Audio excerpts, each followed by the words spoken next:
Good evening, everyone. It is Tuesday, September 3rd, 2024, and we welcome you to this, our regularly scheduled City Council meeting. I'm going to begin by calling this meeting to order, and then we are going to stand for the Pledge of Allegiance and remain standing for brief words of inspiration. I pledge allegiance to the flag of the United States of America and to the republic for which it stands, one nation, under God, indivisible, with liberty and justice for all. Thank you. Heavenly Father, we thank you so much for yet another day that's beautiful, that we can just do what you put us here to do.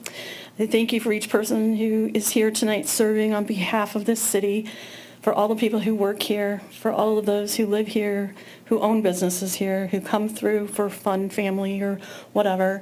And we ask for your protection over all of these. Lord, I thank you for all that you do for us and for all that you provide for us. And I ask for your protection over the city of Clawson. I ask that you give each person hope and encouragement in what they do, what they're here for. I ask that you give each of us who are here serving the capacity to remember that we're all neighbors and to work towards good that will be pleasing unto you. And all these things I ask in your name, Jesus' name, amen.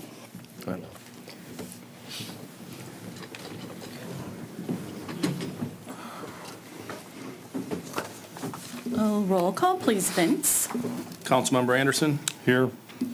Councilmember Binkowski? Here. Mayor Milan? Here. Mayor Pro Tem Moffitt? Present. Councilmember Shepherd? Here. Thank you. We are all here. We'll move on to the next item, which is approval of the agenda. Madam Mayor, I move that we approve the agenda as presented. Support. Thank you. Roll call, please.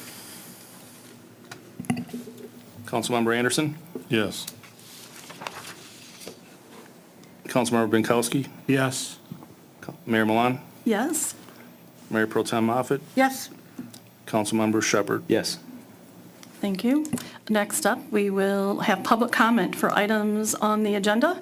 If you're here this evening and you'd like to speak to an item that is on our agenda, we welcome you to come forward to the podium. We'll ask you to give your name and address, and we'll give you 3 minutes to speak. And not seeing anyone come forward, we will close public comment and move on to item number 7, which is proclamations and presentations, which we do not have this evening. So we'll move past that to item number 8, which is consideration of approving the following consent agenda. Item 8A is minutes of the regular city council meeting held on Tuesday, August 20th, 2024. And item 8B is a list of bills in the amount of $18,472,225.12. Madam Mayor, I move the consent agenda be approved as presented. Support. And Mr. Baker, in case anyone's listening going, 18 million, it's a little bit outside of what we normally have on our agendas. That's correct, because it's a payment to the taxing jurisdictions. Right, and I just wanted you to say that. Thank you. Such as the county, the schools, and our own general fund. Perfect. If only we could keep it all, right? Yes, ma'am. Yeah. Okay. Roll call, please. Councilmember Binkowski? Yes. Mayor Milan? Yes. Mayor Pro Tem Moffitt? Yes. Councilmember Shepherd? Yes. Councilmember Anderson? Yes.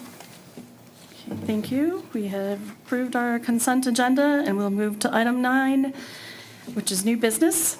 Under 9A, we have consideration of receiving and filing the minutes/resolutions of the Election Commission to reorganize the temporary relocation of voting precinct 1, which is Kenwood School, to Clawson Elementary cafeteria at 101 Phillips Avenue, and to establish an absentee ballot counting board. So moved.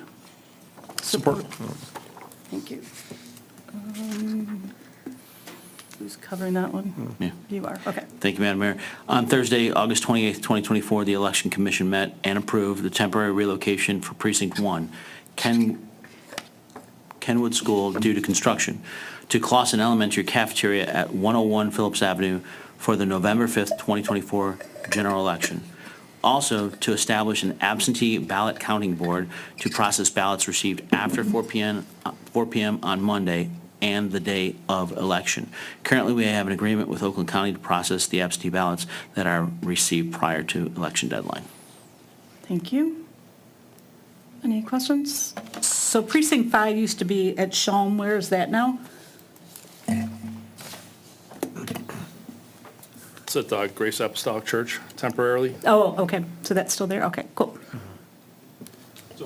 Follow up on that's the only precinct that's at the elementary school?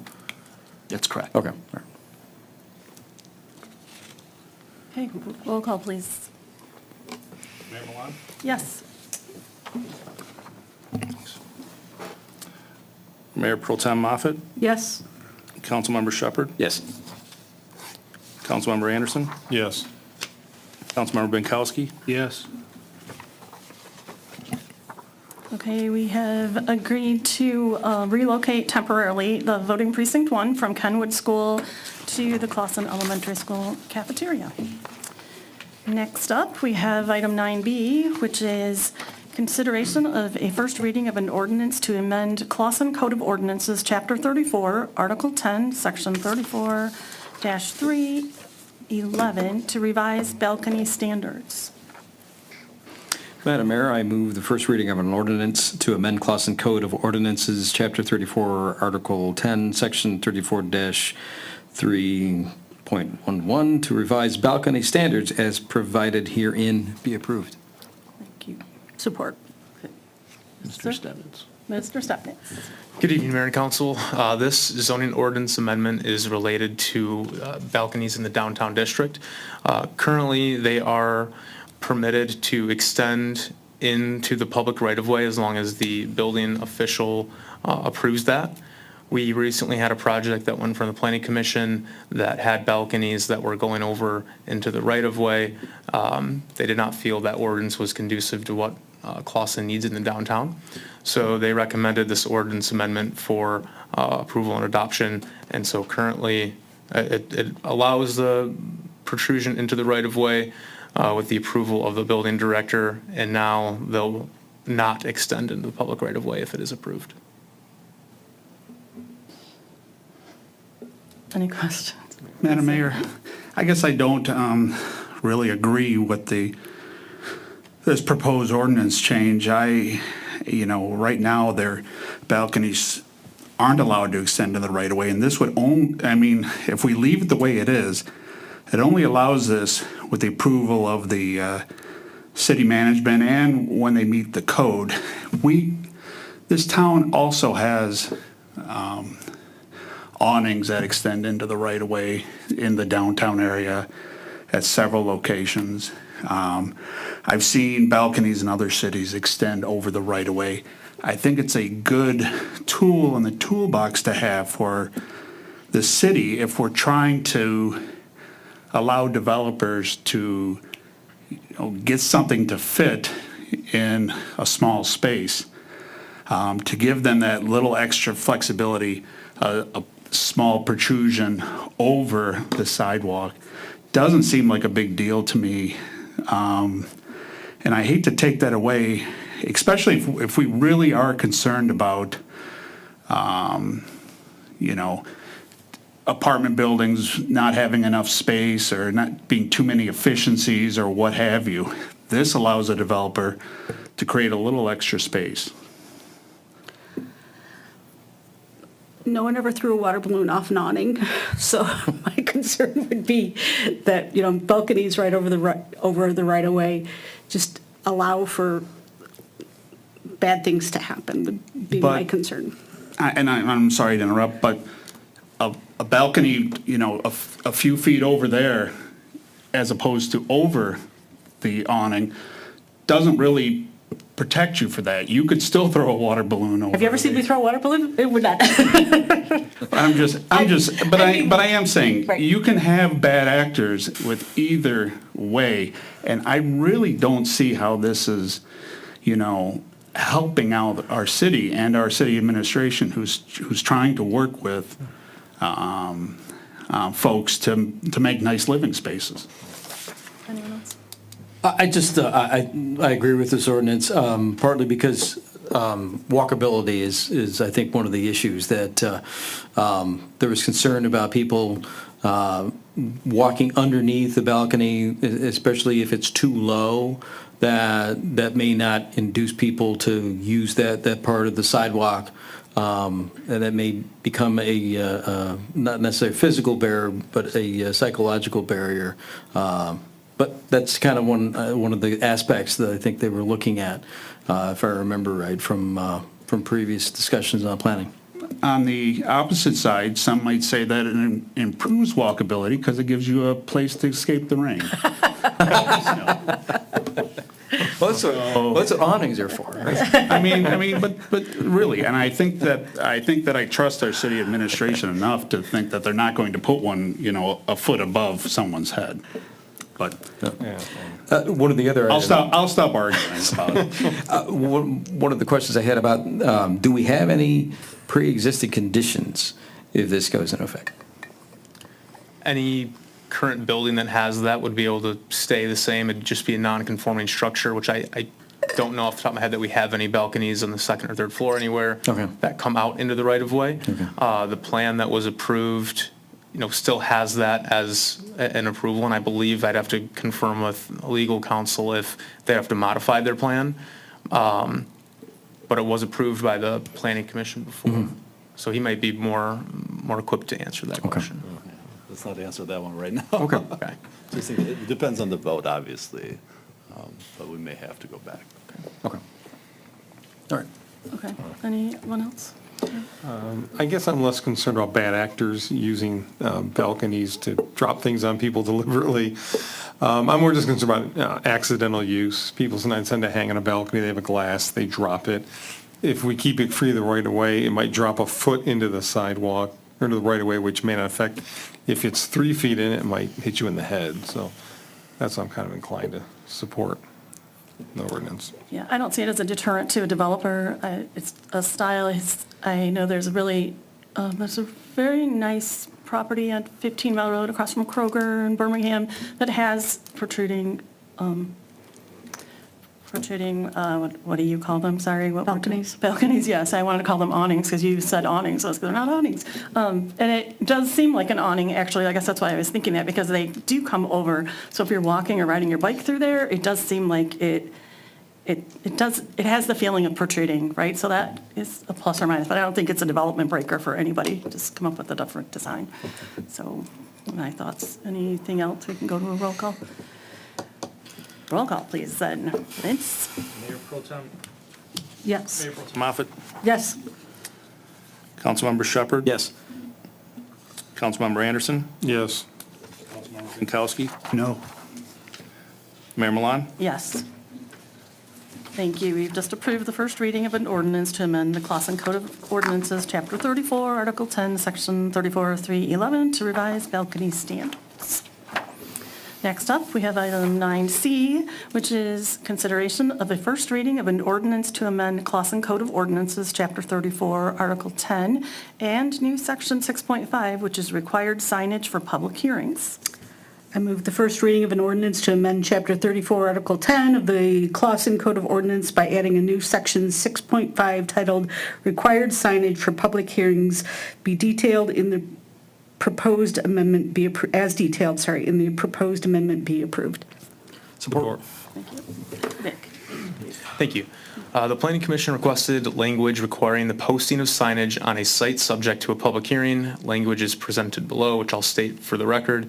The posting requirement would apply to the following applications as written: special land uses, rezoning requests, all applications to the Zoning Board of Appeals, planned unit developments, and single-family dwelling units requesting a variance, which does fall under the Zoning Board of Appeals. So the language being presented tonight states, whenever an application for development requires a public hearing, the city shall post and the applicant shall maintain a notice sign provided by the city of Clausen in a conspicuous place on the subject property. The sign shall be posted a minimum of 15 days prior to the date of the hearing and shall be removed the day after final action occurs. Where a property has frontage on multiple streets, one sign per street shall be posted. The sign shall not be placed in the corner clearance area established by section 5.11, and may be mounted on posts or rigged wires, or where there is not available land to mount the sign on posts, mounted on a street-facing building wall. The sign shall not be counted toward the amount of signage otherwise permitted on the site by the Clausen sign ordinance.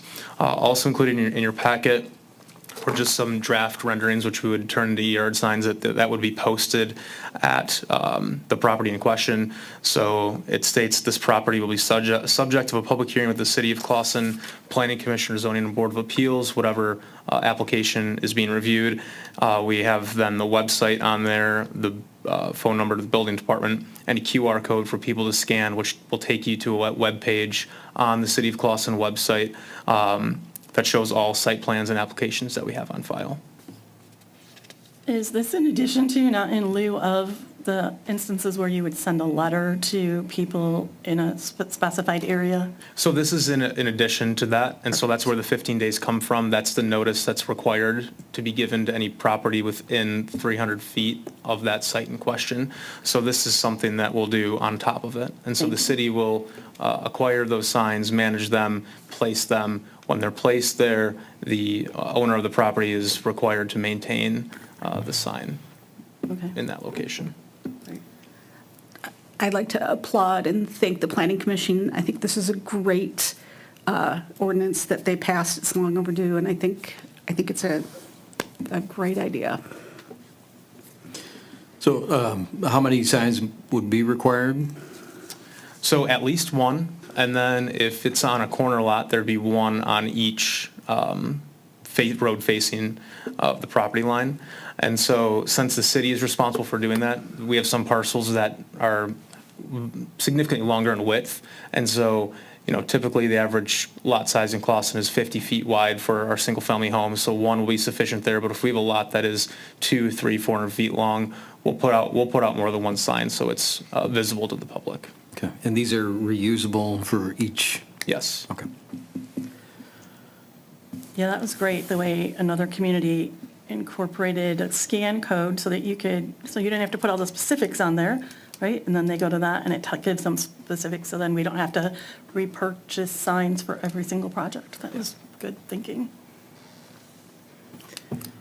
Anyone else? Mr. Binkowski. Can we have clarification on that chapter and article? Because I'm looking through the Code of Ordinances and it for 6.5 doesn't seem to. We're adding section 6.5. Right, but there's no, when I'm looking at 6.5, or am I looking at chapter 34 first? Okay, never mind. Thank you. Okay. Roll call, please, Vince. Councilmember Shepherd? Yes. Councilmember Anderson? Yes. Councilmember Binkowski? Yes. Mayor Milan? Yes. Mayor Pro Tem Moffett? Yes. Okay, thank you. We've just approved the first reading of an ordinance to amend Chapter 34, Article 10 of the Clausen Code of Ordinances by adding a new Section 6.5, and then this will come back before City Council for a second reading in the near future. Next, we have Agenda Item 9D, which is consideration of a first reading of an ordinance to amend the Clausen Code of Ordinances, Article 2, Division 1, Section 2.31-2.38. Madam Mayor, I move the first reading of an ordinance to amend Article 2, Division 1, Sections 2.31-2.38 as detailed in the proposed amendment be approved. Support. Thank you, Madam Mayor. As stated in the city attorney's letter, the Ordinance Review Committee held several productive meetings focusing on the updating of antiquated and misaligned portions of our Code of Ordinances in light of the changes brought forth by our new charter. Ordinance Sections 2-31 to 2-38 were recommended to move out of committee for council's consideration. The majority of the changes are focused on gender neutrality and minor time changes. The most significant change is the addition of a paragraph within Section 2-35 agenda, which focuses on giving council a method to place items on the agenda. Thank you. Any questions? So, yeah, Section 2-38 says, any two council members may compel the attendance of absent members and other officers of the city at any meeting of council. Any member of the council or other officer who, when notified of such request for his or her attendance, fails to attend such a meeting for reasons other than confined illness or absence from the country shall be deemed to have committed misconduct in the office unless excused by council. So I think that needs to be softened, or a time frame. You know, a lot of us travel for work, and if I'm in, Arkansas and someone says we're having a meeting tomorrow, but I've got employee meetings scheduled all day, I mean, it needs to be softened to some extent. Well, it's absence from the county, not country. Yeah. So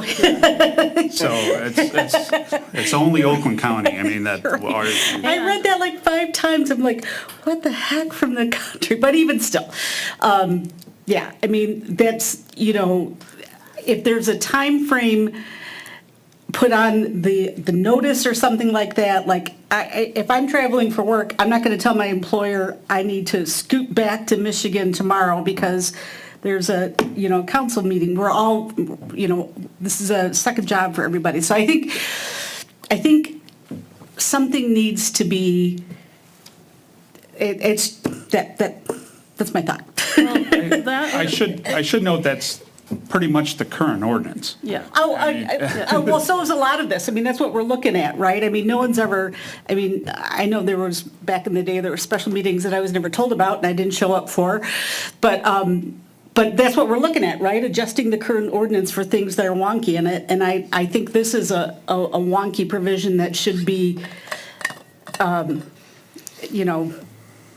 modified for. May I just clarify something Yeah. for purposes of the conversation? Maybe it helps, maybe it doesn't, but just when you look at the second sentence, right? Any two council members may compel the attendance of absent members. Then you forward onto the next sentence, it says, any member of the council or other officer who, when notified of such request, it's talking about this particular special request. I don't believe this ordinance is referencing a regular meeting. We're talking about an absent member. But that's even, because we all plan for regular meetings the best we can, right? We're planning for them. It's when someone says, hey, two council members get together and say, hey, I'm going to call a special meeting for Thursday, out of the blue. It's happened in the past. It happens. And if I'm otherwise, like I said, if I'm out of the county or somewhere else and I can't, scoot back immediately, then, it's a misconduct of office. I mean, that's not a reasonable provision. I take it as I've served when special meetings were called, a special meeting is a special meeting, right? And generally, if someone's calling a special meeting, they're doing so because they want people to be in attendance. They're not doing it to exclude people from attendance. It's happened in the past. I could give you specific instances. I don't know. And there has to be Yeah. something, though, in the language that compels people to come as well, because there are those instances where perhaps something's taking place in that meeting where certain people are for and other people are against. And let's say you're against, I'm for, and you're like, not going to the meeting. Like, you have to have a reason to get people together, too. So how I would look at it, and how that is worded, I don't know. But I feel like there has to be some strength in a statement somewhere within that. How about we put a statement? time provision for the notice of, so if it's an emergency, provide that they can attend as a non-voting member via Zoom or something like that, or that there has to be 72 hours notice or something, like I said. Well, on the notice requirement, if you notice on 234, the special meetings prior, the prior version of the special meetings ordinance had something like 2 hours, if my memory serves me correctly. The This Ordinance 18 Review hours. Committee, talked about that at length and opted to have the 18 hours, which is for our regular meetings. That's the, obviously, the time limit that we call regular meetings, or enough notice would be pursuant to the OMA. So that was that accommodation, I think that's the accommodation the committee made in tandem, working together. So a scenario that could also happen is, instead of someone saying, I'm not going to attend to hold things up, a couple council members could get together knowing someone's unavailable, call a special meeting, to call them out for not being in town, or, to create a case against someone. It's not, or we put more parameters, because just being out of the county, with the inability to get back in an expeditious manner or something like that, we need to put parameters on there so that, that if someone can't get back and there's a special meeting called, then they can't get back, I mean, this is just, given that that this is a part-time job for everyone, we all have other responsibilities. Like I said, if I'm at a work conference and I can't come back because that's my bill-paying job, I'm not going to give someone fodder for ganging up and deciding it's a misconduct. I think we have to give people the benefit of the doubt that that's not generally how it would play. We've had the same rules forever. Then you have to give them benefit of the doubt that they're not going to not show up to be disruptive. Well, yeah, I just use that as an example. I mean, So then we could take that out, that whole paragraph out. you can do a lot I of guess, things, I guess. run this again, this was in the charter originally, It's in our code of ordinances. yes. Ordinance. current ordinance, and so it's been there for years. Has it ever been Not that I'm aware of. no. used? No, sir. So I agree with the pro tem. It is a little odd just reading it. It's like a ticking time bomb waiting to go off if somebody decides they want to use it. Unless maybe you could flee the county and then you'd have an excuse. But as you pointed out, it was 2 hours before. Correct. Which Yeah. that could be even used for that situation. So, I exactly. mean, I think we still need to have some nimbleness, for lack of a better term, as far as being able to convene. So in that regard, I'd like still to keep it. So it went from 2 hours to 18 hours. Yes. Okay. And mind you, this is, again, the 18 hours is for the special meeting. This particular section, that sentence references when missing and being compelled to do so. So it almost requires a second meeting before any such thing is triggered. I'm sorry. So, and then what's the words in there? They're guilty of Misconduct. Committed misconduct in Which, office. I mean, we could call out misconduct for a lot of things, and what does that really mean? What's the teeth to that? There isn't, there are no teeth to that? So would we just be Mr. Ricker? gathering political fodder? I mean, maybe, I guess if you're inclined. Mr. Ricker? Yeah, so what if we were to make it so that the excuse is at the next regular, so that there's no way that at that special meeting, like hey, so-and-so and so-and-so aren't here, they're not excused, and now according to the ordinance, they've committed misconduct. If you specify in there at the next regular council meeting, or the next regular council meeting where all members are in attendance, that way there's some discretion, that all 5 members have to be present in order for that failure to be considered misconduct or not. I don't understand. So if it says unless excused by council, so when I'm trying to put something in there so that at that meeting, they can't say, hey, the two people aren't here or one person's not here, and that's unexcused and that's misconduct. The actual excuse comes before council at the next regular council meeting so that everyone's present to consider their excuse from that special meeting. After the fact, though? That would have to be, that potentially would be after the fact. It would be, Yeah. yes. But again, that's if they don't have an illness and they are in the county and didn't attend. Well, I'm Right, going to yeah, prove that. absolutely. We're going to drive, we're going to send someone driving, like, this is what I'm like, there's like so I many, know. like, what are we going to do? We're going to drive by their houses, going to have him go Well, I'm check just their saying, driveway. for the 18 hours, you should be able to get from any place in Oakland County here in 18 hours, right? Yes, You can if walk. you're here, right, if you're here, and don't my- have plans outside within that 18 hours. My elderly parents slipped and fell in the bathtub, and I chose to tend to that instead of coming to the meeting. Yeah. Well, I agree with Mr. Ricker as far as saying that, hey, that's a laudable reason. So we're adults, though. They shouldn't have to, bring a note from their parent's physician to get it.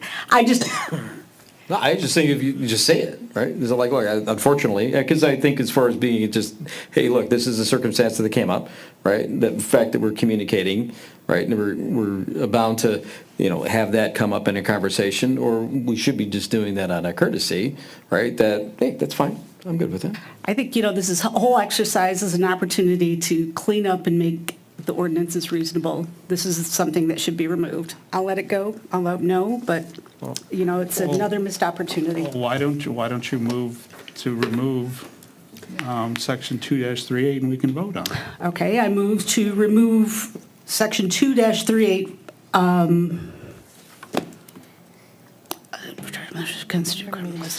Wait, I'm just reading the first line. Okay, wait, but less, remember, just remove the whole I had 2.3. my hand up if. I know you did, I tried to.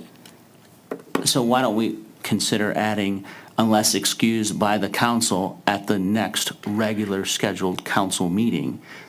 That provides some additional time to, not to say that you have to go and produce a doctor's note, but I understand your concern of being ramrodded or railroaded by council members for whatever issue it may be.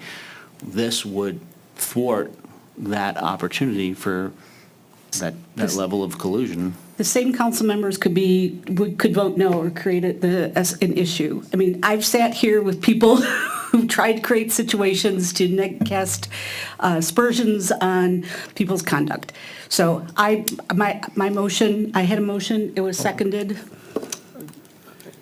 Well, I'd just like to say that as I said before, I think there should be something. I don't mind it because I guess I'm not thinking in terms of like how am I going to get the person sitting next to me back on something because I'm not in, many of us are not in it for that reason. So you're not going to think about that's going to be the next mode of operation. But I do think that there are reasons people wouldn't want to show up. So you need a reason to compel people to show up. And humiliation and flogging is not really what we're going for. But I think we all have a responsibility.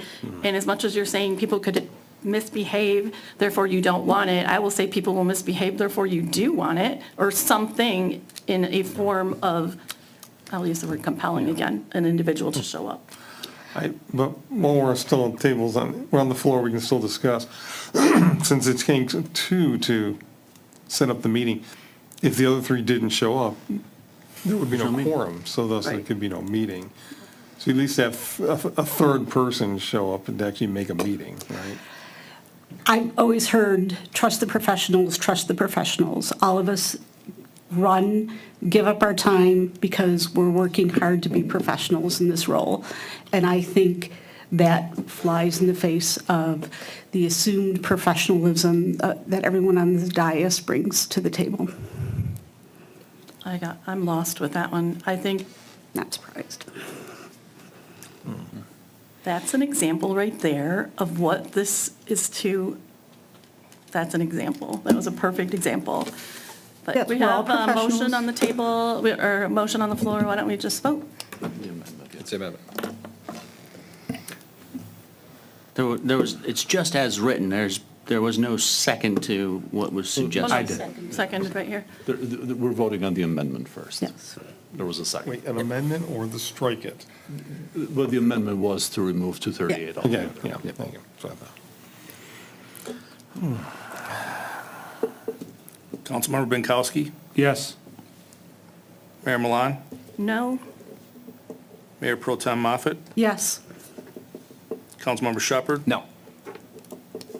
Councilmember Anderson, No.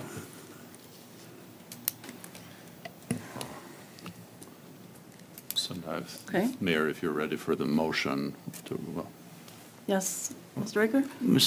Madam Mayor, pardon me.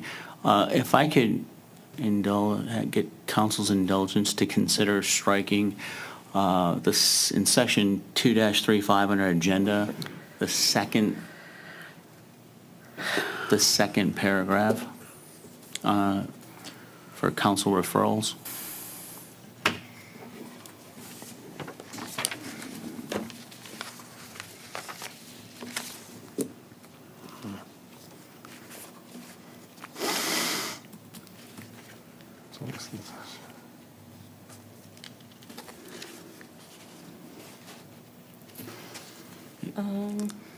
But we don't have a section per se called that, is that what? No, it's actually it's under section 235, agenda, and then. No, what it's I'm the saying is second- that the council referral item section. Not currently on the agenda, no. I'll make that motion. I'll make a motion that we strike section 2-35 agenda. Oh, Not the sorry, whole not thing, the whole just thing, the paragraph, sorry. The- last paragraph, The please. last paragraph. Support. Madam Mayor. Yes, sir. And this is really the only change to this, and it's milquetoast at best. What it does is it allows council members to merely suggest an item that goes on the agenda so we can talk about it. It allows us as legislators to legislate without having to do it without, public, with advance public notice. And that's what we want. We want the people to know what we're up to before we're up to it, so they can come to this meeting and talk about it. Getting rid of this makes it so we have to surprise everybody with our motions from the table. And frankly, I don't think that's great for the town. I don't think it's great for democracy.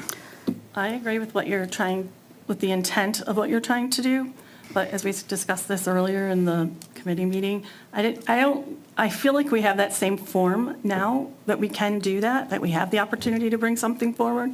You can address anything during these meetings that you like without having an agenda item that says this. This, to me, seems potentially lengthy and more tangled than just going through the natural process of talking and making a request.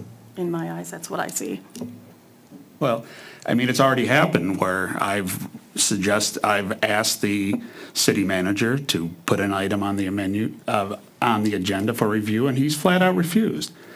And that's not what we're supposed to be doing here. But We're this supposed to doesn't- be talking together about the issues, and we're supposed to be giving the public knowledge of the issues before we start talking about them. Agreed, but this doesn't get you any closer to that than the process that we have now. It does, though. It doesn't. Because It does not. Because it goes on the agenda as in a section or referral item on the agenda. So the public knows when they come to, people look at the agendas and see what's being talked about, that a public would know before coming to the meeting that that's going to be discussed. No. Yes. No, that's not exactly it. It's you will bring a petition during that referral time that will be approved by council to be sent to the city manager to put on agenda in the future. Is that not correct? So ideally, I think the way it was understood, where there would be a referral section. Referrals from council members would have to be submitted in a timely fashion so that they're part of the packet that goes out on the Thursdays before the council meetings. So when it came time for whoever was the champion of that referral, they would get the opportunity to explain themselves, explain it. There may be a second for additional discussion, and then from there, if it's the will of the council, to direct the administration to do something if necessary. And it would give the public the opportunity to talk about it during public comment for items on the agenda, because it would appear on the agenda. So if it was something the community was concerned about or wanted to make sure it got addressed, it would let them know that it was going to be discussed at that particular meeting and they could come and speak on it. But you're making it sound like the discussion is an action item. It will not be an action item. It will be merely, I would like, Mr. Raker, for you to put on the agenda third Thursdays of every month is popcorn day for city employees. I want that on the agenda because I want to ensure that you do that. I want you to have popcorn for employees every Thursday. And if the If you were to community is put that in concerned a about it, they could referral, say it. if you were to put that in a referral, then I would be like, okay, it's going to go on the agenda and you're going to explain your idea about popcorn. And if there's not a second, it will die. And if there is a second, there'll be additional discussion. And then if there is direction from that, it would be given at that time. And what's wrong with that? Why can't we discuss popcorn? Well, there's nothing wrong with it, except we can do that now, is what my eyes, we can do that now. We've done it in many different forms, and we do it on a regular basis. You have plenty of opportunity to inject items into this agenda, not on the agenda, but for future work on an agenda. We have that, and I think that's just my issue right now. I mean, I am all for council having their voice, and that's what we're here for. This is not everyone deserves their voice, and and I think city management is willing to address our voice But they're not. appropriately. Mr. Raker had his not- hand They're up willing first. to, they're willing Mr. to Raker address had- your voice, Mr. not Raker had ours. his hand up first. Just let him have a second, please, and then you can be next, if you don't mind. I see you. I was just going to say that I feel that this is a bit of an intrusion into the manager's realm of working with the council through the agenda to achieve the goals and objectives that are agreed upon by council and the administration at the beginning of the year. I just feel you're coming into my lane, and I'm going to diplomatically resist it. And I'm going to say it's not. Oh, excuse me, it's Mr. Binkowski. I told Councilmember Binkowski he could No, speak I next. said what I needed to say. Oh, so that was what you were saying? Got it. It's not our voice, it's the public's voice that we're here to make sure it gets heard.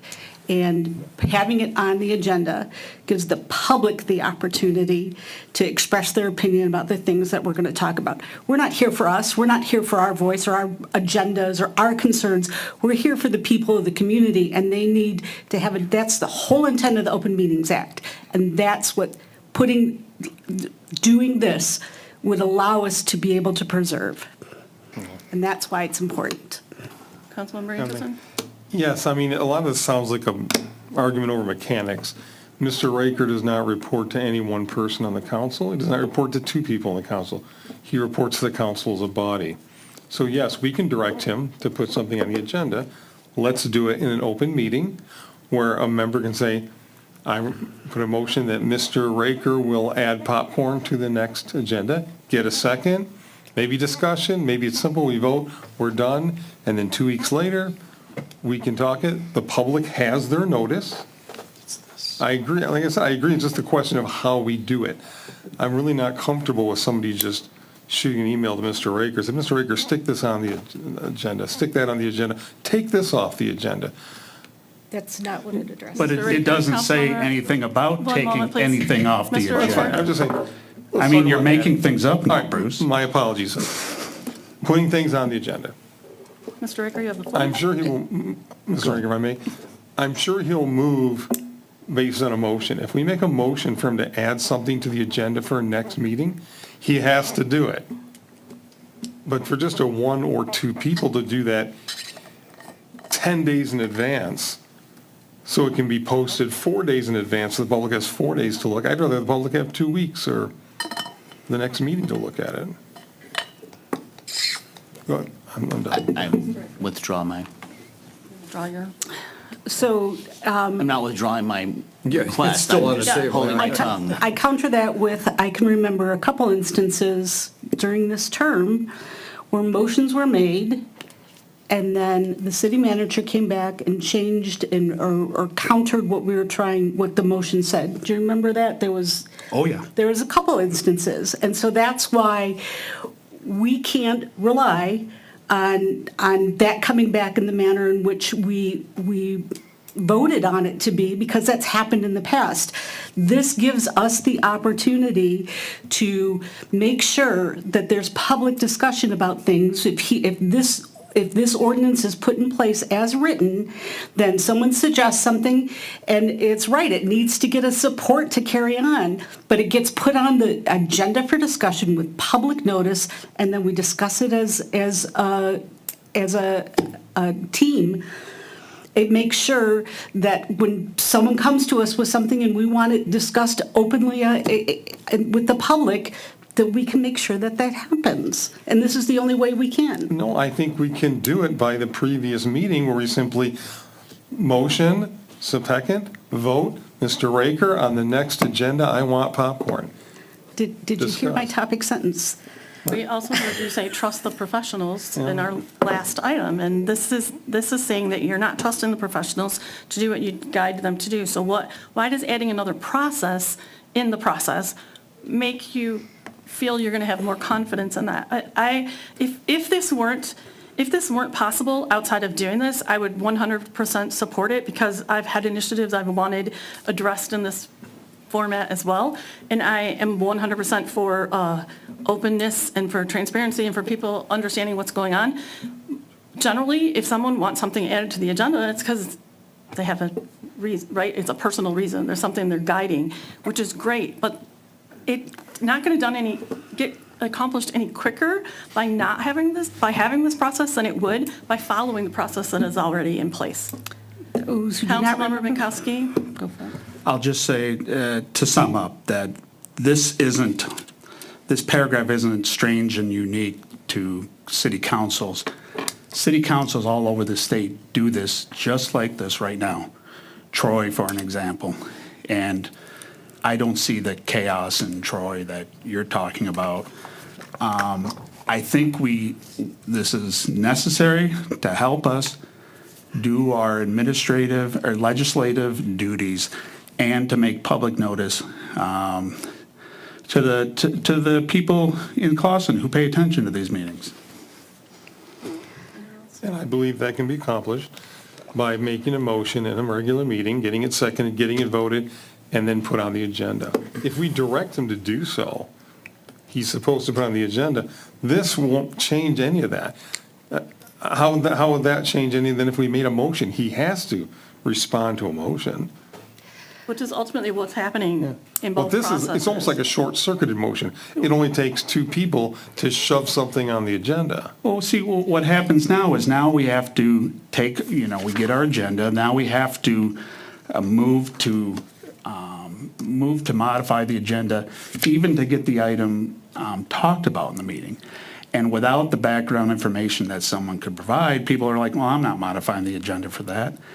I think it's a more eloquent and detailed way to run these meetings and to allow for council input into the legislative process. Is this not the perfect opportunity for new business, when you have an idea to bring up something like that under new business? Is this not also appropriate? Certainly, when we've been doing it. I don't know, I keep hearing this, and I keep seeing added a layer of bureaucracy that would bog down the process that we already have in place. Rennis, Councilmember Binkowski said that other cities have this. But it's true. How has it worked? I can't, I know Troy has it, obviously, being a resident of Troy, I'm intimately familiar with their process. It achieves basically what this achieves. It achieves what I think council always has the ability to do, because we have the special meetings ordinance, which says that any two members can call a special meeting, which by definition, they can determine what the agenda for that meeting is. So at any given time, this could happen. But in Troy, they have something that patterns this pretty closely, and it's just simply an item. It would operate the same way that this would operate, just as outlined by Councilmember Binkowski. Offered ahead of time, added to the agenda.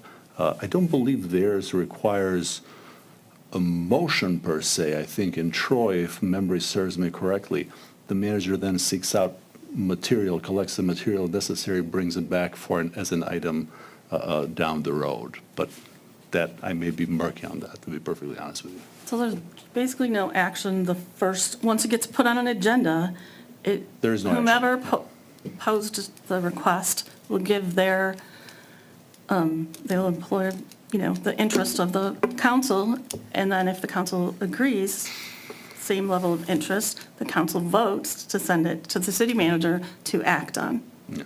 I think I think that's correct. And again, I will not do justice to Troy's, because I'm working off of memory, but I believe in Troy, it gets added and it goes I think it almost goes directly to the city manager.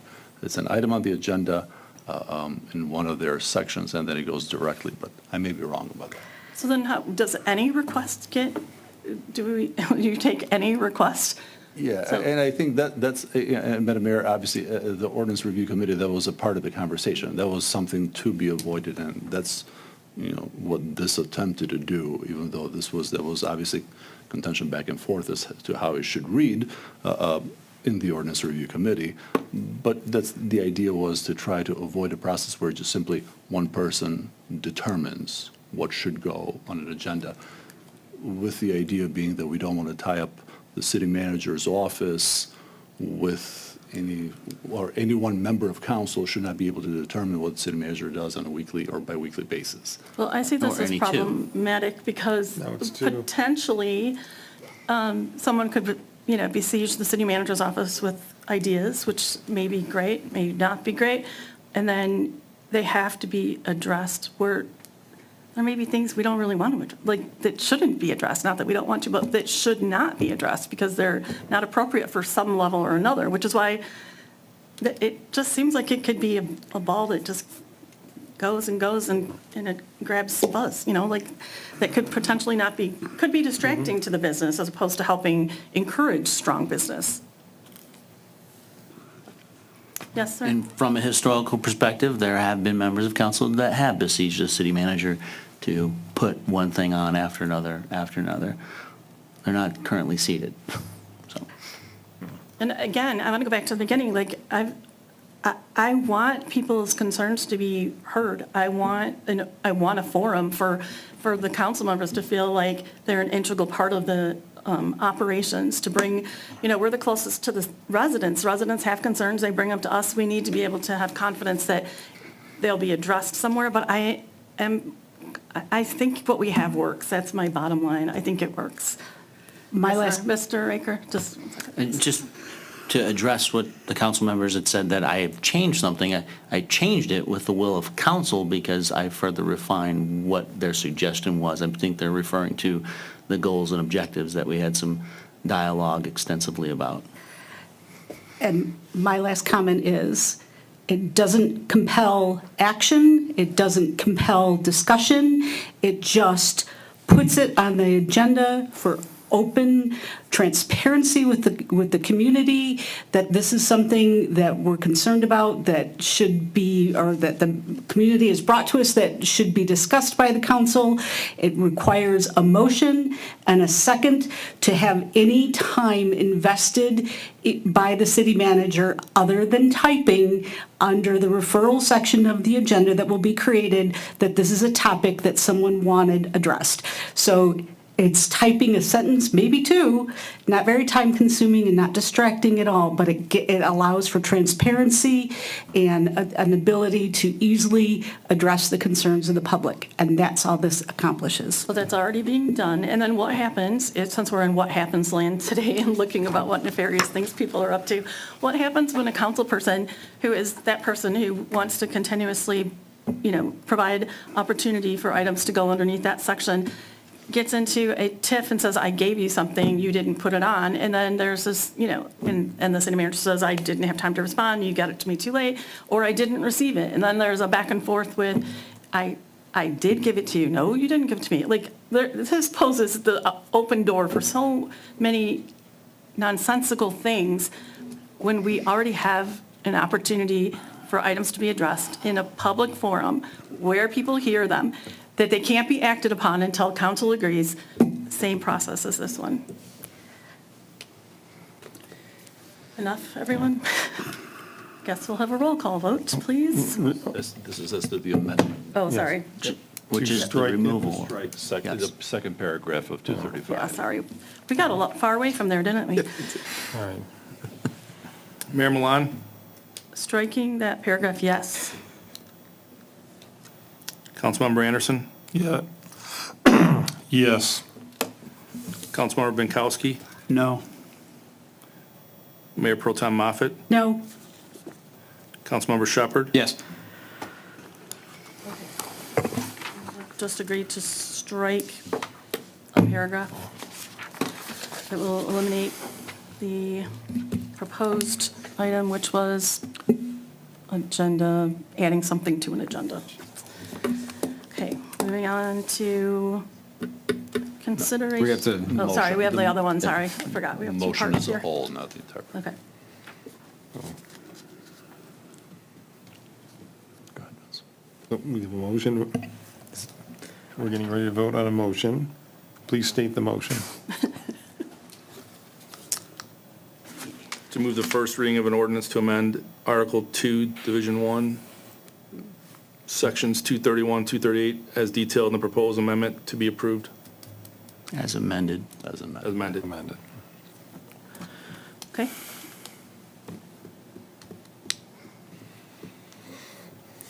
Councilmember Anderson? Yes. Councilmember Binkowski? No.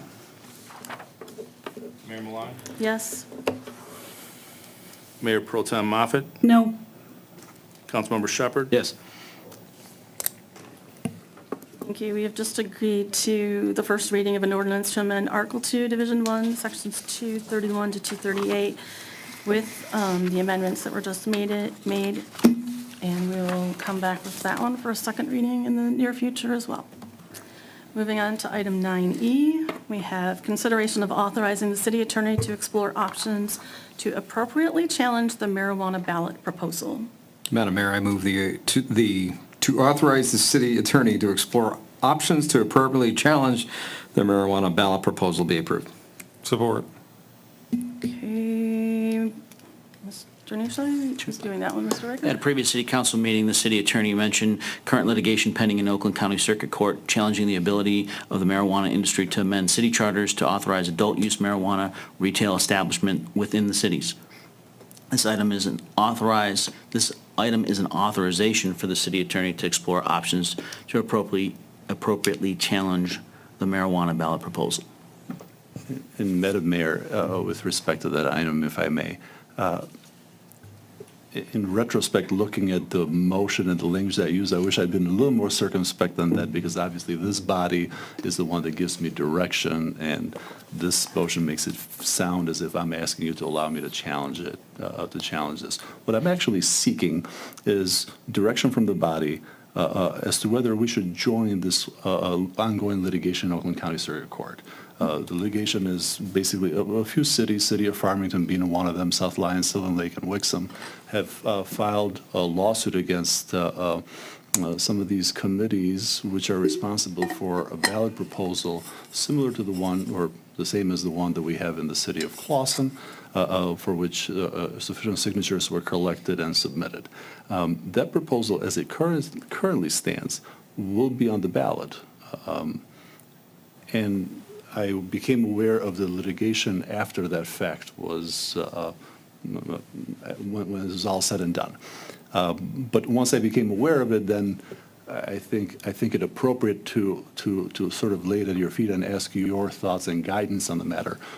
Whether it is something that you would wish for me to consider, explore ways to either join the litigation, and we use sort of broad language because there's also perhaps a path that I need to explore to where we join the litigation without, someone like me being involved, merely that the city of Clawson is added to the litigation, and the attorneys handle that matter going forward, so that hopefully we can save a couple of bucks in the process.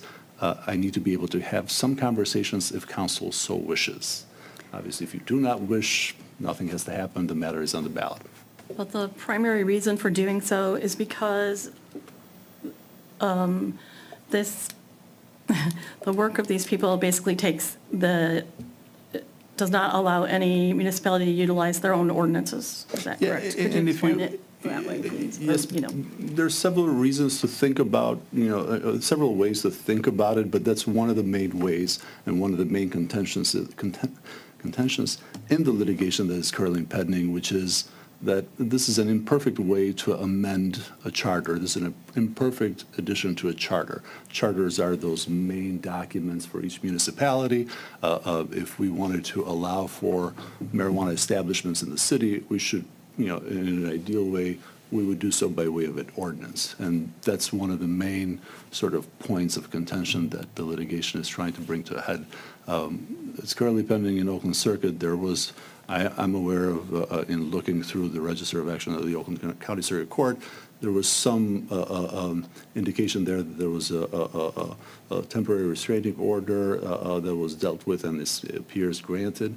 So the matter's been outstanding, you know, it's been out there for a second too, or at least there's been some activity. So the true depth of what we can and cannot accomplish is not known yet. And this, you know, if council were to give me that direction, I would explore it and I would report back to you whether we're going to do so or not and where we may play. Does the ballot language address it specifically for Clausen, or does it address it at the county level? Specifically Clausen. So it says, so it would look to amend, so each city has its own ballot language specific for that city? Yes, ma'am. And so the action you mentioned, other cities, they're suing on behalf of their city? Correct. And so we each would have to sue individually? Yeah, it's one litigation. It's, you know, it's Like a class action? Yeah, same idea, but not really. It's only 4 cities from what I could tell thus far. So those 4 cities have filed lawsuit together. I didn't look to see whether any others have joined the litigation since that. But we would be requesting, if that's the path, we would be requesting to join the litigation. And To protect our city? Correct. Not to, so like if, I don't know, like Royal Oak's not in it. Correct. And the suit is successful, then Royal Oaks stands, but the suing communities don't? Correct. Okay. Yes, sir?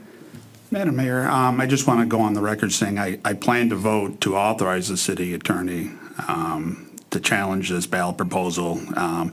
Not that I'm opposed to marijuana sales in the city completely. I think it could be done if properly done, but this isn't the way to do it. This is, you know, a blunt hammer to our newly enshrined city charter that would force us to do things that perhaps that we know that our residents right now don't want us to do. So that's why I'll be voting yes. One more question. If you were to guesstimate the cost of your services for engaging in this, what would that be? Yeah, and obviously it's an hourly rate that this body pays. It is difficult to be able to do so. I think first I'll be filing a motion to join, and if I'm permitted, if we are permitted to join, then we follow each step of the process. It's a legal issue. At the end of the day, it is not a question, it's not an issue of fact, so it's not an issue that goes to a jury or anything of that sort. It'll be one handled as a matter of law. In my previous experience for this body, if you think back to the marijuana litigation of the past, those cases were handled rather summarily, even all too quickly for my taste. Things, we had to turn things around very quickly on account of the fact that we're dealing with timelines for ballots to be printed and things of that nature. Here, perhaps we're beyond that, so we may have a little more additional time, but to answer your question, probably a few $1,000s. And because the timeline for the ballots For us, it's out. sailed, it's going to be on the ballot either way? Yes, ma'am. Okay. Yes, ma'am. It's going to be on the ballot. It's just a matter, for our purposes, if we do, if the will of the body is that we join this litigation and we are successful in being able to do so,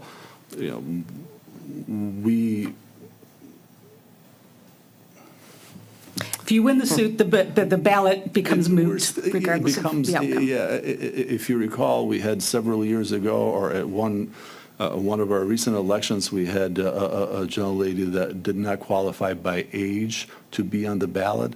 Well, the city clerk at the time, did accept that, the application, and it was added to our ballot, but it was void ab initio, even though the community voted for her, or some members of the community voted for her, those votes were cast asunder on account of the fact that she didn't qualify. I think it would be a very similar situation here if the ruling of the court is such where they would agree with a position that this is inappropriate. Gotcha. But we have to be granted to be part of. Correct, yeah. And it has gone on for some time as litigation. It's not an inordinate amount of time, but it's gone on for some time. So I'm not sure that I can, we'll see. It's just, we're going to be making a request. So besides ourselves and the four that are already involved, are there any other communities that are potentially? I know I was not, there was, the attorney that, someone I know, an attorney, a friend of mine that I know is who called me, and I know that I wasn't the only call made. So I imagine that there's more individual or more attorneys representing municipalities that received, because it also depends on who received a similar ballot proposal and corresponding signatures as well. Not all communities did. I'm just thinking of other communities that have had it, the similar situation, but voted it down. Would they potentially be part of this as well? They may, I don't know how to, I don't know to answer your question, unfortunately. But obviously, this community did that, right? We had that, similarly in the past, it was voted down, and if you recall, when that issue came about last time, it came by in sort of two different vehicles. One was a charter proposal, and that one did not make another ballot. The two proposed ordinance amendments made it on the ballot. The charter amendment at the time had a defect. We litigated that, prevailed on that. This one, obviously, the signatures were valid, and there was no way necessarily to challenge that, but some communities took a harsh stance on it, and they challenged sort of from the get-go. They advised the city clerk to not include it on the ballot, to reject the language per se. That's perhaps a harsher stance than I would have ever advised this body to take, but at this point, I think it does make sense to at least explore the options. Okay. And again, it's not about the ordinance, it's about protecting our charter. Yeah, and I think, protect our, and that's only one of the issues that my letter obviously raised a few more issues. That Our ability to govern ourselves. Precisely. I think, and that is, you can determine, obviously, this body can determine at a time whether it's appropriate and to what level it is appropriate to have marijuana establishments in the city. You could do so in your own time and volition and by way of an ordinance amendment. The charter is, I agree with Mr. Pinkowski, it's a newly minted charter, I think, would be mudding the waters. Do we need to change that motion, or are you fine with it? No, as that's we're- fine. I stand by my motion. Because you said direction, you know what you weren't comfortable with. But so if there's nothing else, let's have a roll call vote, please. Mayor Pro Tem Moffett, Yes. Councilmember Shepherd, Yes. Councilmember Anderson, Yes. Councilmember Binkowski, Yes. Mayor Milan. Yes. So we have just authorized our city attorney to explore options or provide direction to appropriately challenge the marijuana ballot proposal. Thank you. Thank you. Next, we're at agenda item 9F. We have consideration of setting a special election for proposed amendments to the charter of the city of Clawson. City council composition remaining at 5 members as opposed to 7. Madam Mayor, I move a special election be set for May 6th, 2025 for proposed amendments to the charter of the city of Clawson. City council composition remain at 5 members as opposed to 7 members. Be approved. Support. Mr. Ricker? Thank you, Madam Mayor. At the July 16th meeting of council, there are questions and expressed desire by members for the consideration of adopting a resolution to amend the city's charter concerning the provisions which, if left unaltered by operation of time, would increase the number of council members from the current number of 4 to 6. At the August 7th meeting, council supported to move forward with amendments intended for this November 5th, 2024 election. At the August 20th meeting, the city attorney shared in order to move forward on this effort, a special election in 2025 would have to be considered. Opportunities exist in May and August for elections. The administration is recommending May 6, 2025 be set for the special election should council be so inclined. Okay, thank you. Mr. Binkowski? What will be the cost for Clausen to hold this special election? Probably $12,000. $12,000. I am opposed to this because we're going to spend $12,000 to try to undo something that the voters did less than a year ago that was passed by the Charter Commission members. I believe unanimously, they talked a lot about this issue, on how this body fell into chaos and disarray when there was only 4 council members on it. And they decided the best way to take care of it was to increase us from 5 to 7, and the voters agreed. And now, I think because some people want to hang on to their power, they want to decrease it back down to 5. So I am absolutely voting against this. I will not spend the taxpayers' money on this.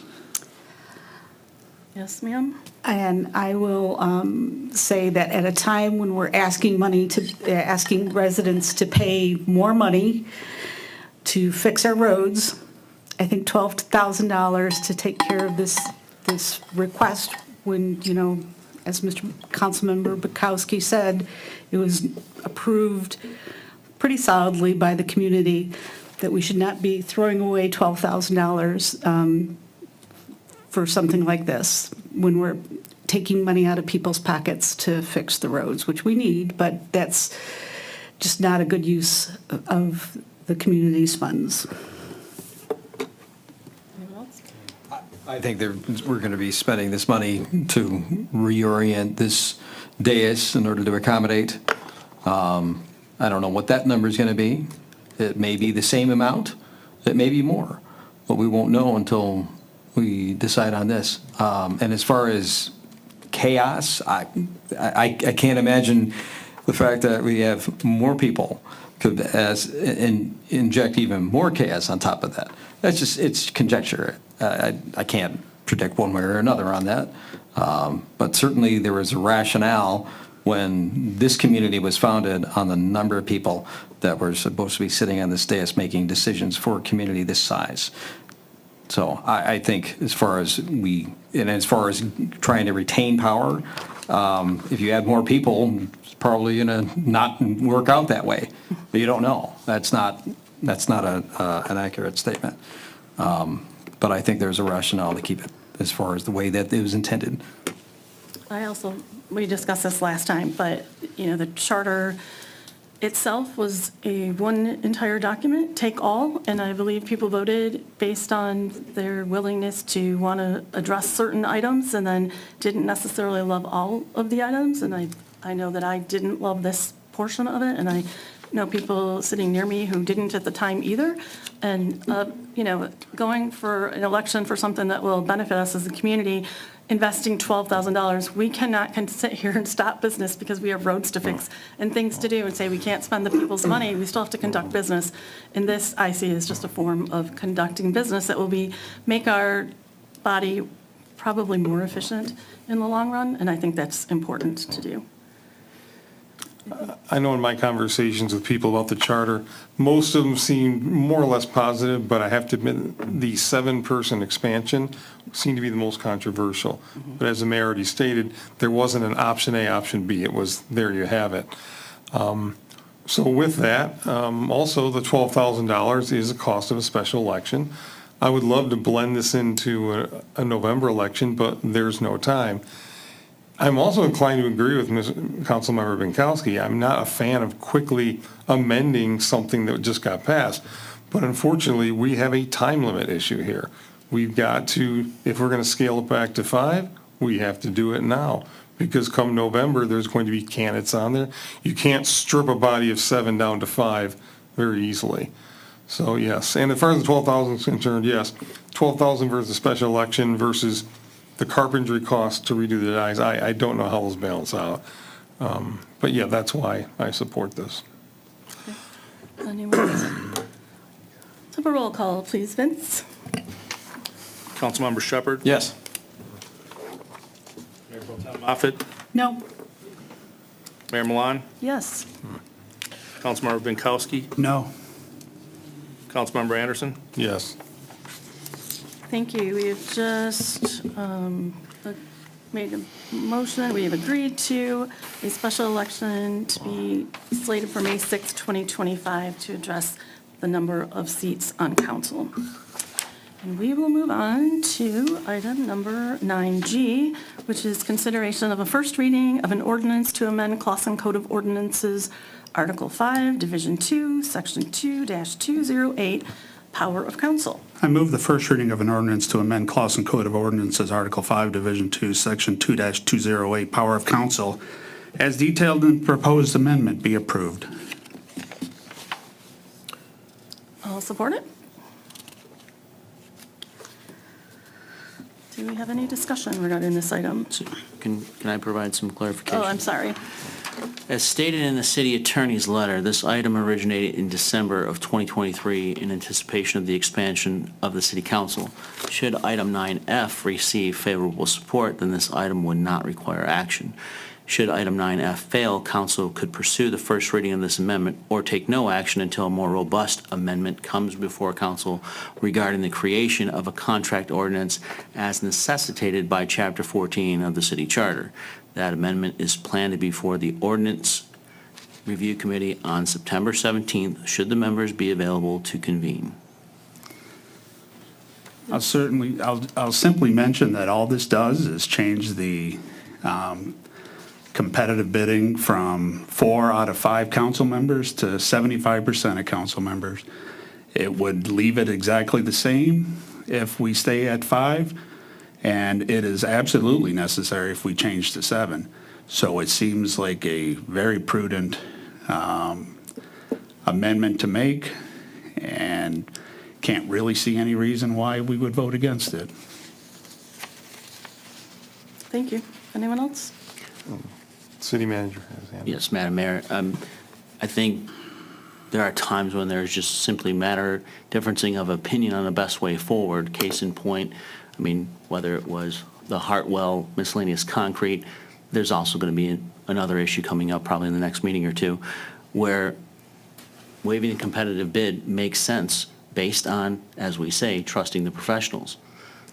And this ordinance change makes no difference in how that waiving competitive bids is done. But if we expand to 7 and we don't change it, then it allows a simple majority to bypass the ordinance. And so 75% seemed like a good number to me, and it was the same as 4 out of 5. That's not simple majority, that's super majority.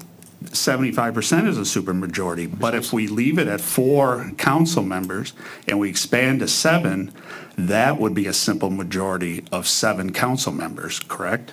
Correct, which is why There we I go, have the which is caveat of why 2 we need to motions. change it to 75% instead of the number 4. Council, I articulated this at the last meeting too, that we are going to have an ordinance committee meeting on the 17th, should everyone be able to attend, and this would be part of that contracts portion. Well, I asked the city attorney to put this on, because we passed this in December. We were having regular ordinance committee meetings until you canceled them. Now you're saying we might have one on September 17th. I haven't even been invited yet. I assume the meeting's not going to happen. Let's make this change and move on with our lives. Well, the assumption is not correct, because I invited you at the last meeting, and you want to move forward with your motion, and it's, as you just, and that's okay, you want what you want. I'm saying there is a more complete ordinance coming before you that I'd like council to take into consideration in totality and not piecemeal it.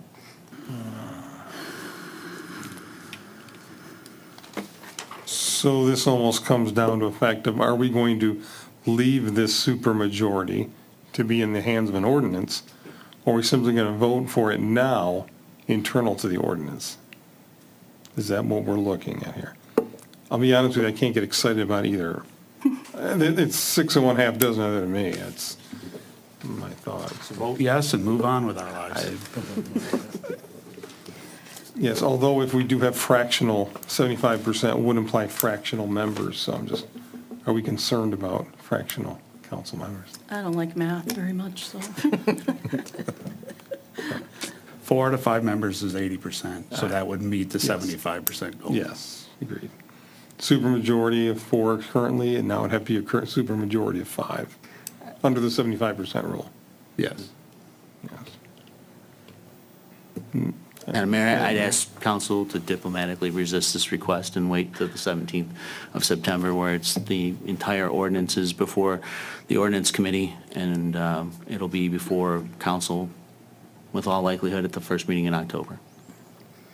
Is there anything coming up that would be, in anyone's eyes, be a disadvantage to wait until that time? There's nothing coming up that's going to come before us, it's going to be, you're not going to bring anything before us, or?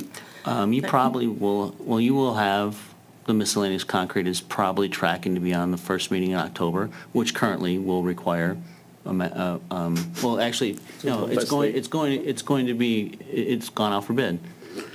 There's another item, which is going to be the major road striping, which is going to be likely a no bid contract, because there's only one player in this region that does them.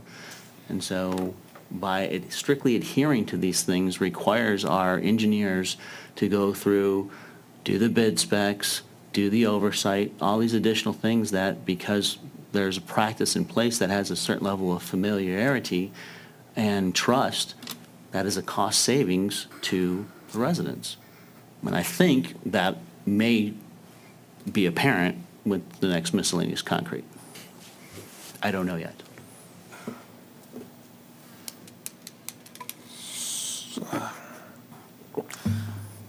I'm giving you the ability to vote yes in support of a cost savings. He's not giving you the ability. It's a requirement at all costs to put something out for. That's a Mr. Ray, He's mischaracterization. completely making stuff up. That's a Not at all. mischaracterization. It's not at You're- all. Hold on, let me just, please, if I could. Mr. Raker, you brought out the idea of a no-bid contract, and I've supported you in many cases, in some cases, some of them not. This particular motion, does it tie directly into that or not? Because a no-bid contract No. is a supermajority required. No, it's not, because it did go out for bid, but my point I'm saying is because we beholden this body to, hey, we have to put it out for bid, and we didn't listen to the professionals, I'm saying I'm willing to, I'm anticipating a strong possibility that the costs are going to be much higher. I tend to agree with you, yes. The question, though, is what's before us is not a particular bid or no bid, it's a defining a supermajority Which to do a is- no bid. Right, but which would require us to put things out for bid if you didn't have that.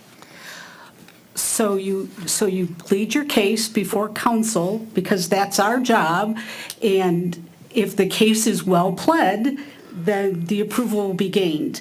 So all it does is add transparency, make the conversation be had in public, and have us do our jobs. And Correct. And the opposition to having council do their job, to say, okay, yeah, that makes sense, we can't bid that, so we'll vote to have it be no bid. The opposition to allowing council to do that and have those conversations in public, I think is a detriment to the community. Mr. Eichler, will you clearly state what this is asking for and why you're It's having an asking opinion? to implore a supermajority on a no-bid contract. I'm asking for a simple majority. The ordinance right now requires a supermajority. It requires 4 out of the 5 council members approve a no-bid contract. That's what's been in our ordinances for a long time. All this change does is change that from 4 out of 5 to 75%.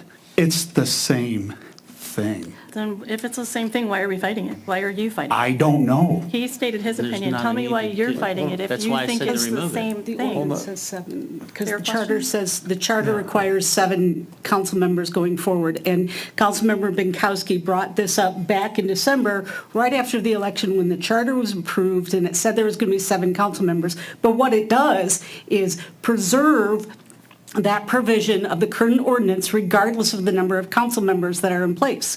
So, and the argument before, the pieces that I thought should be removed was, it's in the charter now. Well, it's the same thing. If that's your argument, it's in the ordinance now. So it's in the ordinance now, has been in the ordinance.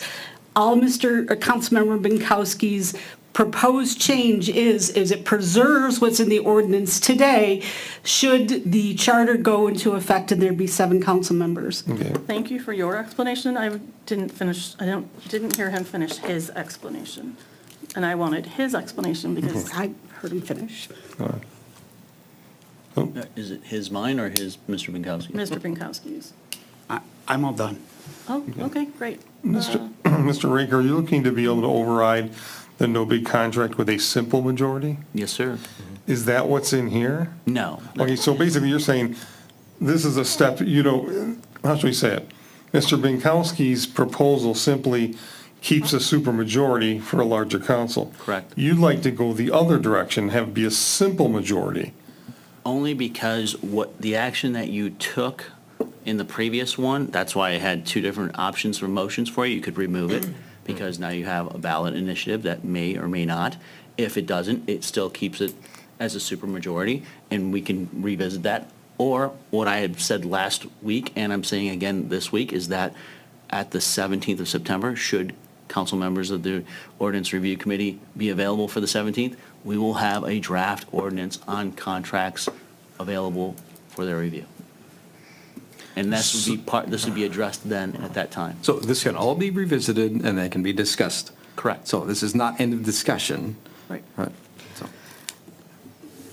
But it gets moved to a smaller group, and we're all here right now discussing it. How does it get moved to a smaller group? Because the ordinance committee is 2 people Well, that can it still talk. has to come back to city council.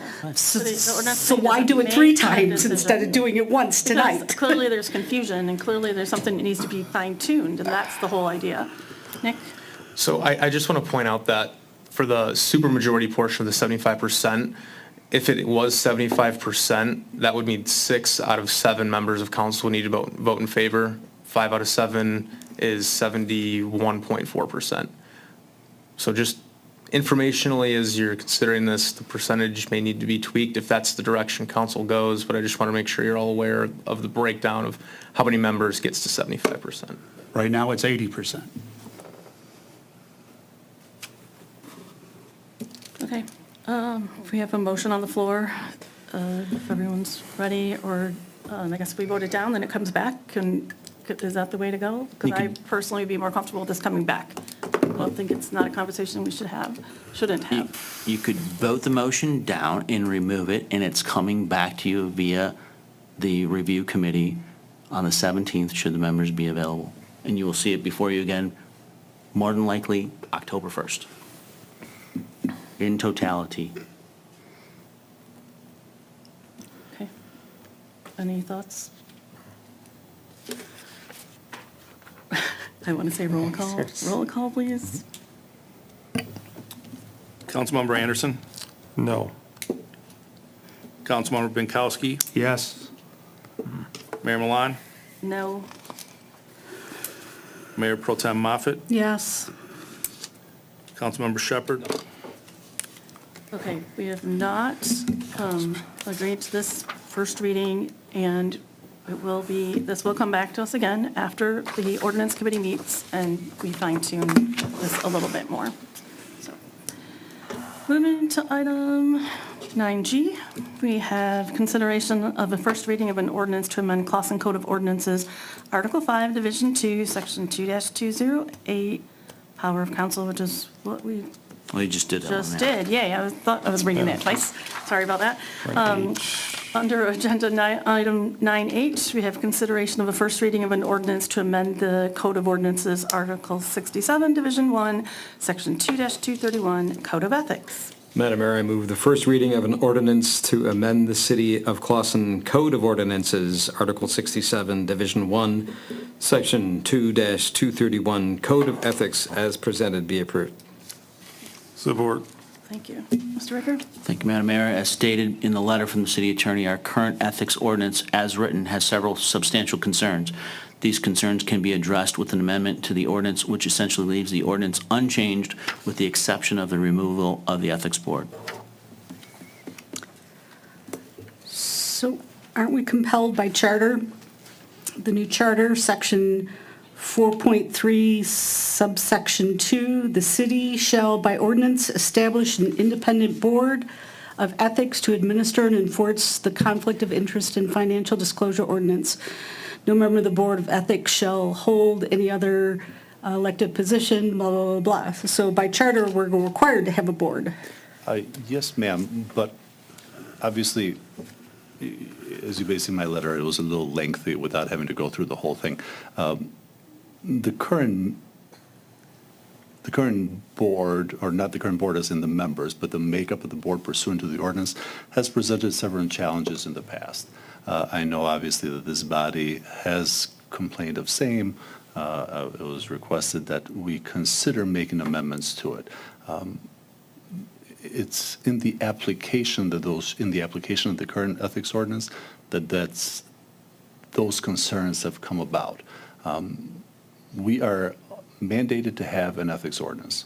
We will have an ethics ordinance. We're also mandated to have a board for those specific purposes, which I think it makes sense to do away with the current list is obviously more comprehensive of duties of the current board. It makes sense to remove that particular list and reinvent it anew so that we can hopefully appropriately deal with it. This is another issue that I think should go by way of the Ordinance Review Committee, have the conversation and draft something that could hopefully work better. Don't we have to establish the new board, because we have to have a board? So shouldn't the ordinance be written for whatever the new board is going to look like and put in place? Because if we just get rid of the board and don't have anything in place, we're in violation of the charter. Well, not necessarily, ma'am. I mean, I don't think that violation of the charter, as you speak, it's not something that we're going to be sanctioned for. I think it's merely something that we're recognizing certain practical realities with respect to the board. Obviously, the standards remain in place. The standard of the ethics ordinance remains in place. And also the sanction ultimately remains in place, which is the violation of the sanction is a civil infraction. That remains in place as well. The only thing is the current makeup of the board. So I read the part that the charter says we have to by ordinance have a board. If we remove the board, how are we adhering to the requirement to have a board by ordinance? We're not, ma'am. We're going to be right back to it at the next meeting. We're going to have a new makeup, a new portion. And that's my point.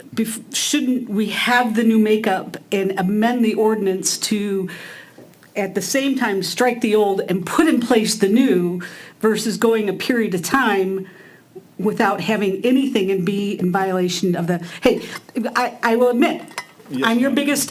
biggest, pain in the butt about. I know that. But. I know you but- support this wholeheartedly. Right, I do, but I want to make sure that we're doing what we're supposed to do. So there's, we know people like to sue and cause trouble and blah, blah, blah, blah. I just don't want to vote for something that flies in the face of this provision of the charter. And we can, if we're going to, wait until something can be rewritten, this is what we should wait and have it rewritten. So to do the whole revision and put everything new in place and all that kind of stuff, and then do it at one time versus having a hole in our establishment that doesn't meet the charter requirement in the meantime. That's my only point. Yeah, I hear you. I don't think that's an issue necessarily to be concerned about, but I hear you.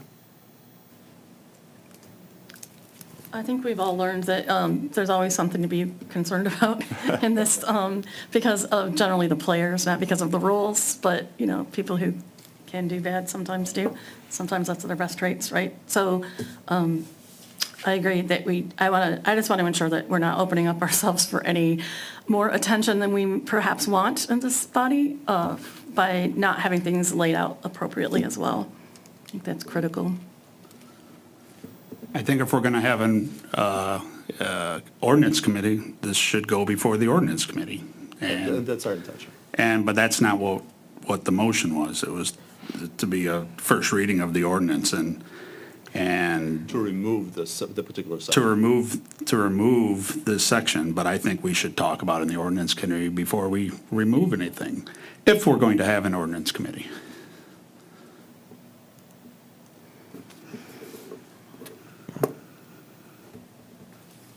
Anyone else? No?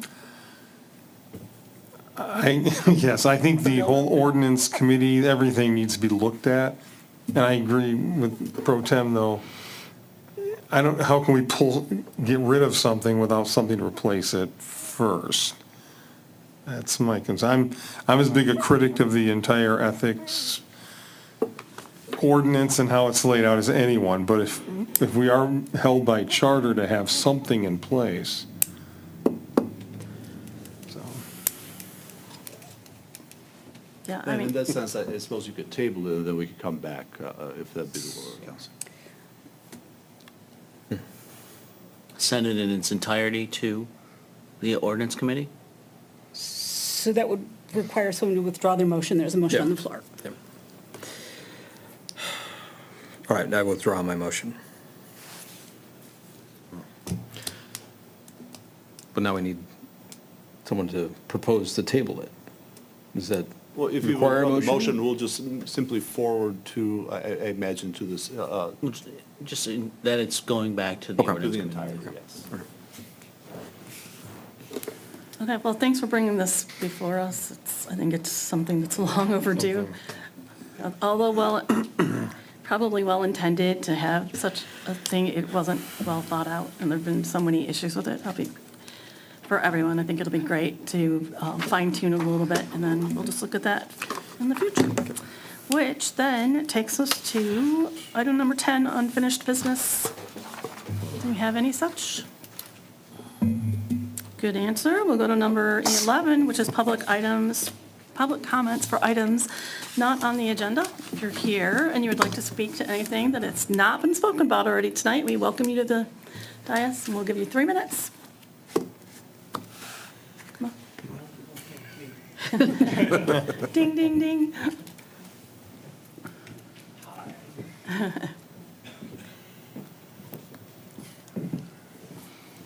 I ask that you state your name and your address if I didn't already say that, please. Yeah, hi. My name is Matt Harris. My address, I'm a Madison Heights resident, but I am employed in the city of Clawson, so this is a business-related thing. Our business address is 456 East 14 Mile Road. It is the former Gateway Country Day School, now the Green Garden Child Development Center. We are a early childhood education center, child care center with a focus on nature education and outdoor exploration and all that kind of fun stuff. This proposal, I guess, is in regards to the animal ordinance of the city.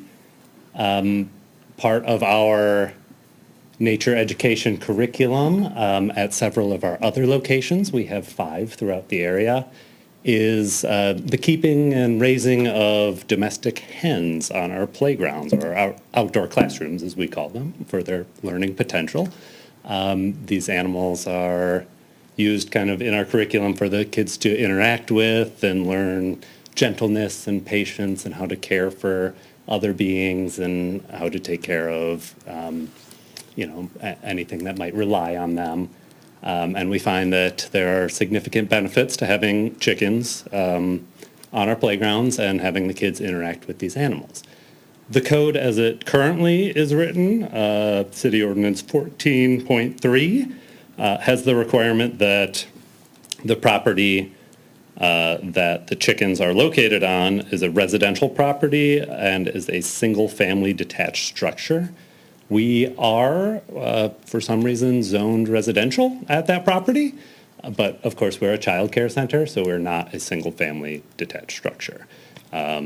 My hope is that we can alter that language or provide some sort of exemption in our case so that we can provide this learning opportunity for the kids, as well as, uphold those other provisions of the animal ordinance. That is the only little part of the language that we wouldn't, as of right now, qualify for.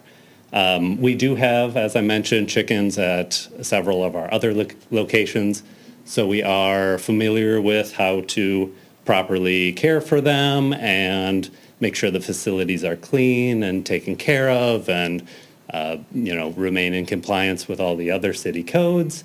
The property on 14 Mile here that I'm speaking of is pretty nice for this because there are no neighbors that back up to the property. They're all on the opposite sides of the streets from where our playgrounds are.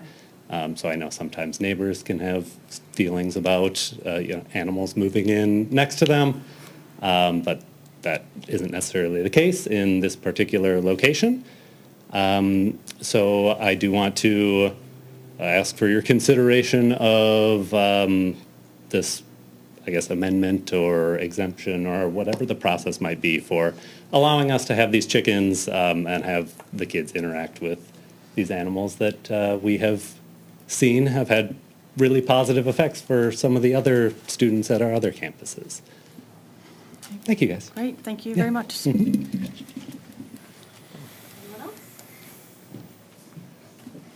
Okay, not seeing anyone else come forward, we'll close public comment and move on to our city clerk's report. If anyone noticed, we have our assistant city clerk, Vince Smith, with us tonight. He's done an exceptional job, you guys. Let's give him a, he did great. Thank you, ma'am. I have no report. Oh, you did even better. Now applaud that. That was efficient. And we'll move to our city attorney's report. Nothing additional, ma'am. Thank you.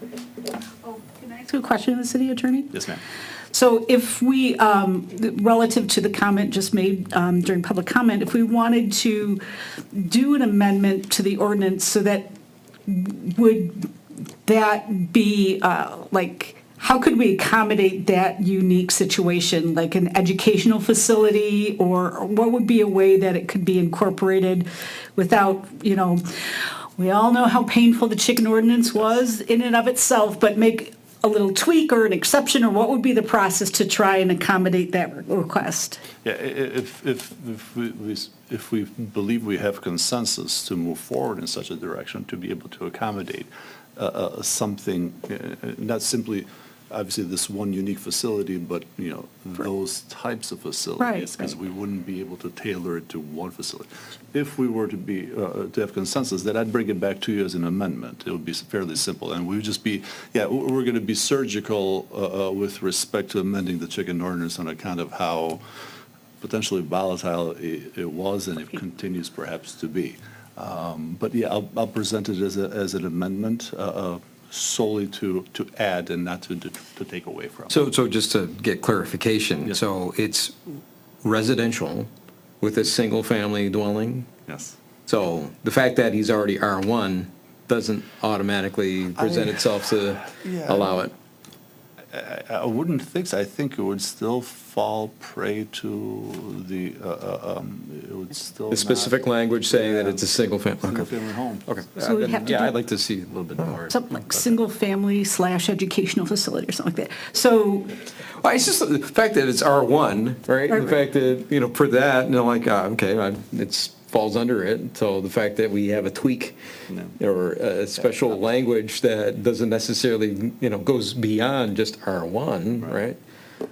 so we would need a motion to have you do that work, or you? No, I heard. Positive loud and consent clear. on Like I this said, part. we have consensus, I can bring it to you, and then the body will consider it as I'd appropriate. love to see it. What I would like to do, obviously, I'm not familiar with the specific situation presented. I'd like to, again, we can't tailor-made litigation, amendment or ordinances. We'll have to apply it across the board and ensure in doing so we're not expanding it to areas where we might not want to expand. So I'll work obviously with the building department and get all the necessary information before we present it to you. So do you have the necessary information to make? I'm just curious as far as, just the fact that we can have that, restrict it even though it's an R1. Yeah. That I'd like to understand what the Well, I ramifications are. imagine it is on account of the use. Yeah. Cool, thank you. City manager's report. Thank you, Mayor.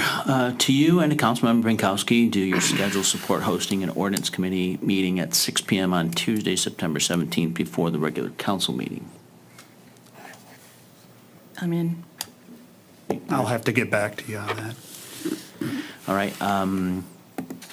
Councilmembers Shepherd and Anderson, I will reach out to you seeking availability for an infrastructure committee meeting that I'd like to have prior to September 27th, which is the Thursday before the October 1st council meeting.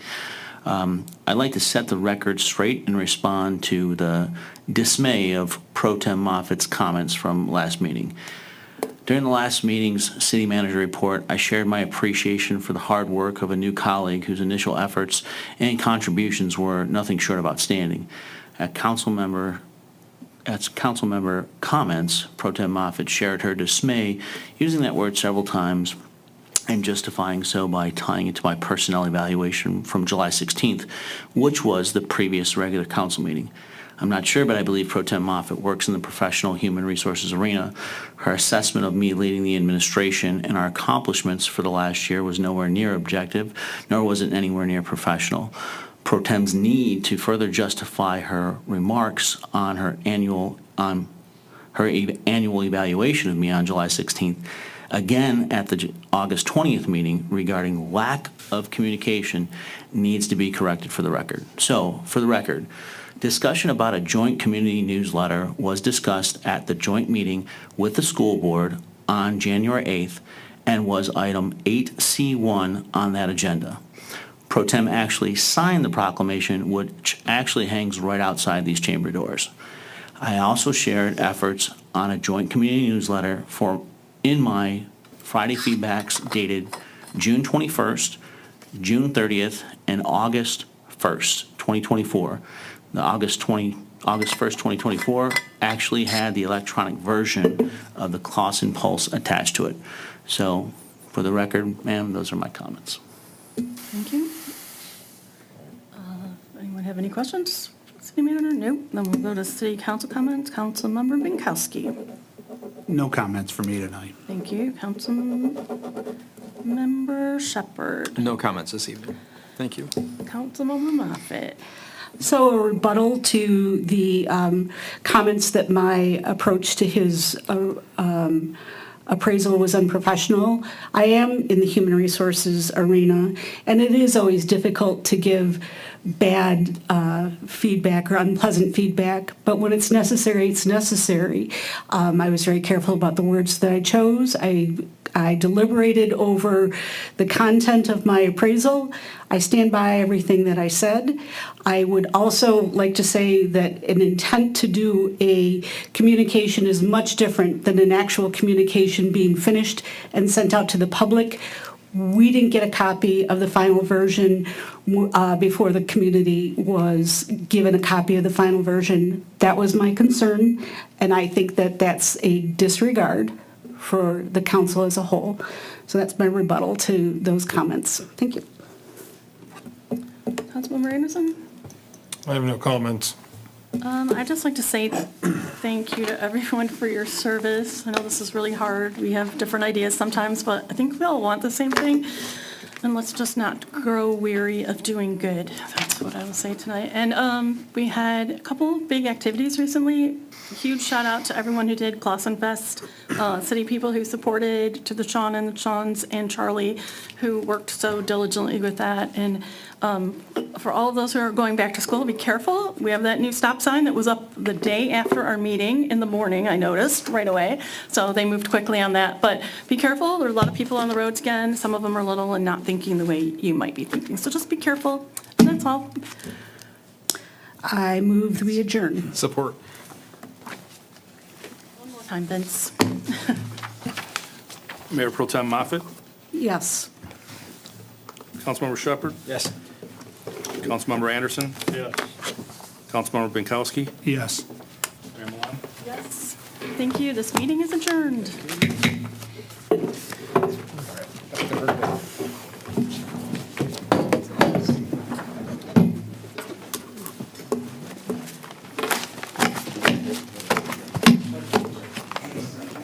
So many papers. I'll see you. Yes.